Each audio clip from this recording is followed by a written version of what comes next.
साथियों, 2014 में जब आपने आपके इस बेटे को गुजरात से दिल्ली भेज करके देश की सेवा करने का आदेश दिया, उस समय बड़े विद्वान अर्थशास्त्री देश के प्रधानमंत्री थे।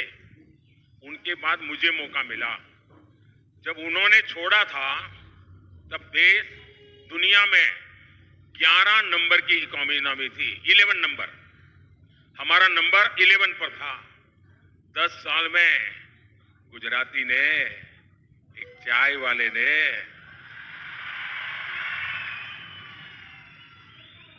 देश की इकोनॉमी को 11 नंबर से 5 नंबर पर पहुंचा दिया।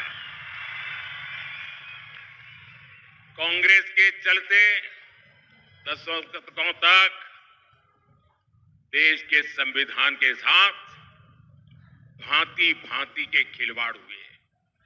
आप चौंक जाएंगे भाइयों बहनों। सरदार साहब जल्दी चले गए, उसके कारण देश को बहुत नुकसान हुआ है। और मेरे मन में कसक है कि सरदार साहब के सपने भी पूरे करने की कोशिश करूं। आपको पता है भाई, ये कांग्रेस के शहजादे माथे पर संविधान रख करके नाच रहे हैं। आज देखा होगा आपने। लेकिन जरा कांग्रेस मुझे जवाब दे, जिस संविधान को आज माथे पर रख करके नाच रहे हो, क्या इस देश में 75 साल तक हिंदुस्तान के सभी हिस्सों पर यह संविधान लागू नहीं होता था?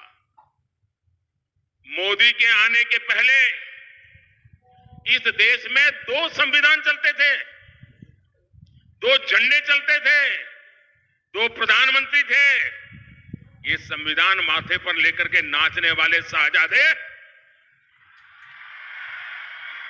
आपकी पार्टी कांग्रेस ने, आपके परिवारजनों ने देश में संविधान लागू नहीं होने दिया था। कश्मीर में हिंदुस्तान का संविधान लागू नहीं होता। धारा 370 दीवार बन के बैठी थी। ये सरदार पटेल की भूमि से आए हुए बेटे ने उस 370 को भी जमींदोज कर दिया। और सरदार साहब को सबसे बड़ी श्रद्धांजलि मैंने दी है। मैंने सिर्फ स्टैच्यू ऑफ यूनिटी, दुनिया का सबसे बड़ा स्टैच्यू बनाकर सरदार साहब को अंजलि दी है। इतना ही नहीं, मैंने कश्मीर में तिरंगा झंडा फहराकर, कश्मीर में संविधान लागू कर, कश्मीर में 370 हटाकर सरदार साहब के सपने को पूरा किया है। साथियों, जितने साल हमारे देश में कांग्रेस सरकार रही, एक बड़ा हौवा था आए दिन, जब भी हो पाकिस्तान, जब भी हो पाकिस्तान, जब भी हो पाकिस्तान। आज देखिए, ये पाकिस्तान के आतंक का टायर पंक्चर हो गया है।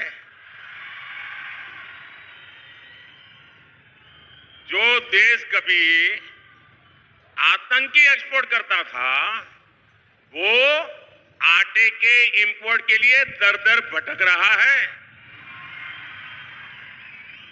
जिसके हाथ में कभी बम गोला था, उसके हाथ में आज भीख का कटोरा है।